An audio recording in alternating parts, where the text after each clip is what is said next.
Well, there's no doubt about it that, it's Houston, Texas. It's like I tell the players all the time.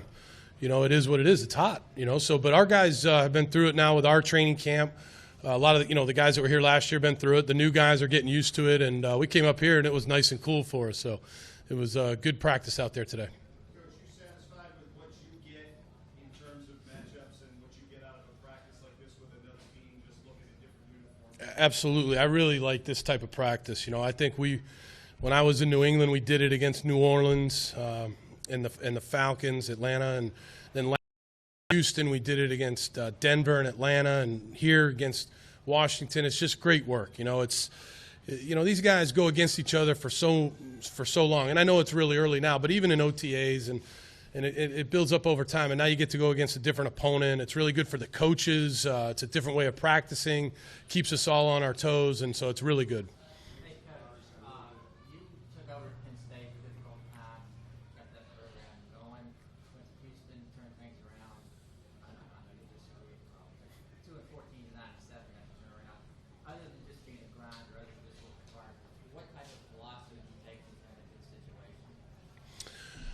Well, I think it's not just one thing. I think one of the things that we really try to do is, as far as players, first of all, we're really looking for smart, dependable, tough players, and we really have that right now. I mean, even looking back when I was at Penn State, we had that both years. We had tough kids, we had smart kids, and here now we've got these men here in Houston that are guys that practice hard. They're smart, they're tough, they're dependable. As it relates to our staff, I think. Whether it was Penn State or here, really strong staff, good teachers, good men, guys that care about their families, care about their players, and then I think the third thing is the organization. Here in Houston, we have a great owner, and he really allows us to do our jobs, and the last thing I'll say is about that is it's a really good place to coach in Houston because of our fans. We have great fans that are passionate about the game. There's 7,000-8,000 fans at every practice and training camp, loud, into it. It's really a good fan base. Say that again? Yeah, just seeing him out there and watching him on college tape, he's quick. He can accelerate. Looks like he's got really good instincts. I know Jay likes him. So, yeah, I can vouch for him. He's a good player.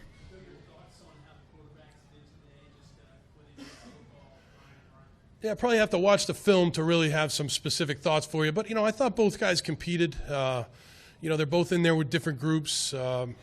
Sometimes they're throwing to guys that maybe they haven't thrown to a whole lot. They're working with different offensive lines, and that's not always easy. So I think overall, I think they're fairly consistent today with all the different guys they were working with, going against a new defense, not really knowing what to expect from that defense. We didn't have a scouting report or anything like that with the Redskins. We just came out and practiced, which is what we should do, and I thought both guys handled it well. Yes. How much are you two getting together while you're out there and communicating, both just coordinating logistics and practice, but also just talking about the trades? Yeah, we spoke a lot during the off season in setting this up. A lot of text messages, a couple phone conversations, and then out here, just having been around him at the owners' meetings and things like that. Good guy. Really good football coach, and so, yeah, we do. We go out there and kind of talk about, like right there at the end, we both decided to do a little red area competition, which really wasn't on the practice schedule. So, really easy guy to communicate with and really enjoy working with him.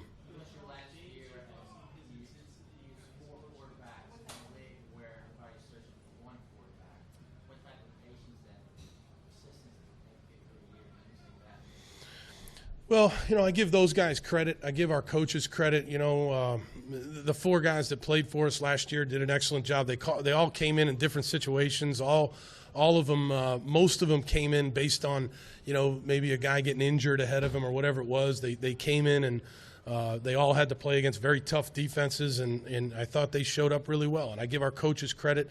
As far as patience and all that, no, this is the NFL, so. If one guy goes down or we've got to make a switch because of a competitive balance or whatever it is, a guy outworks somebody else, does better in practice, that's the NFL, and so we've got to have a next man up mentality. That's what we have, and that's what we try to adhere to.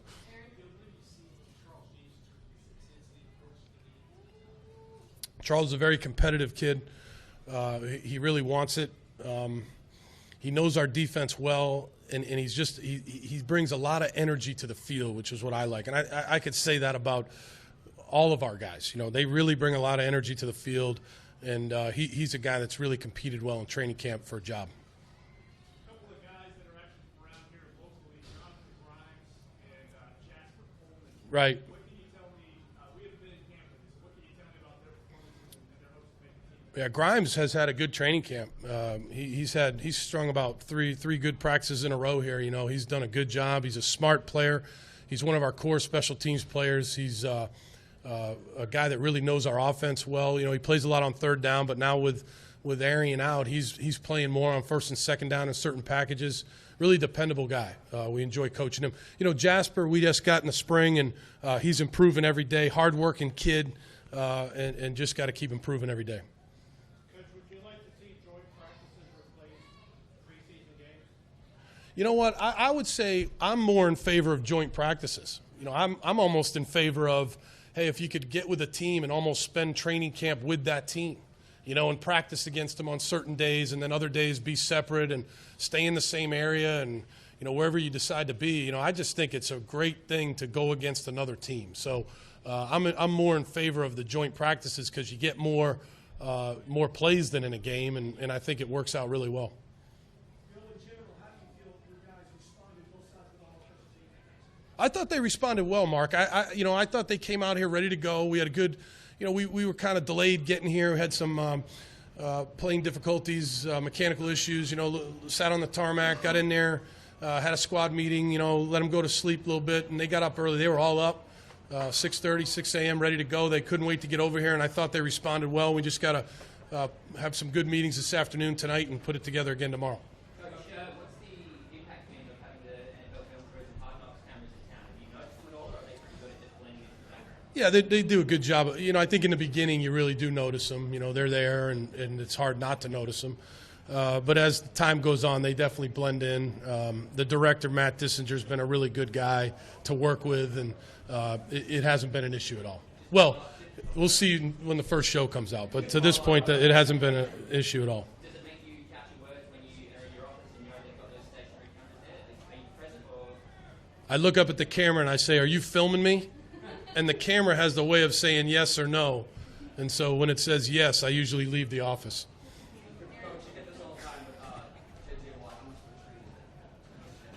Yeah, no, he's a great player and an even better guy. He's just a pro's pro. Obviously his peers voted him #1 player in the league. He works every single day to get better. He's a leader. He's everything you want in a player. Makes a ton of plays and a great guy. Great guy in the Houston community. Great guy for the NFL. One of the faces of the NFL, and really happy he's on our team.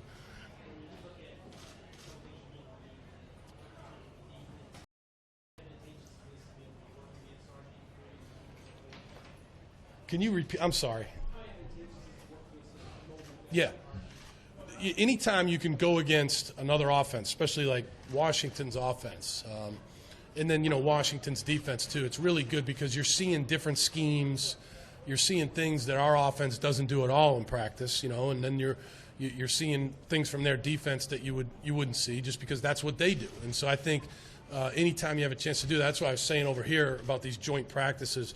They really make the players stay on their toes because there's no real scouting. You're not getting ready for a game here.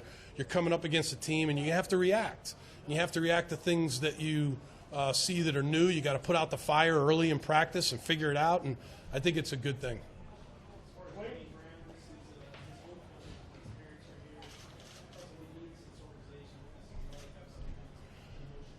Yeah, Dwayne Brown's the leader of the offensive line. He's a true veteran. One thing about Dwayne Brown that really makes me proud to be associated with him is that he came into this offseason, and he played well last year. He was a Pro Bowl player, but I think he knows that he can play better. He has high standards for himself. He came back in OTAs and then early in training camp in great shape. He's having a really good training camp. He's one of our dominant performers out there, and just a great guy to coach, tough, out there every day, and really knows our system, and just fun guy to be around. he brings a lot to our team. You know, he brings a lot in the locker room, leadership-wise. He's a champion. He's one of the best nose guards to ever play the game, so he brings a lot to our scheme. And you know, that veteran presence in your locker room and on your defense means a lot. And you know, I believe it's going to help us. It's helped us already, and the key is, you know, continuing to improve as a defense. And you know, I think he's a guy that can really help us improve.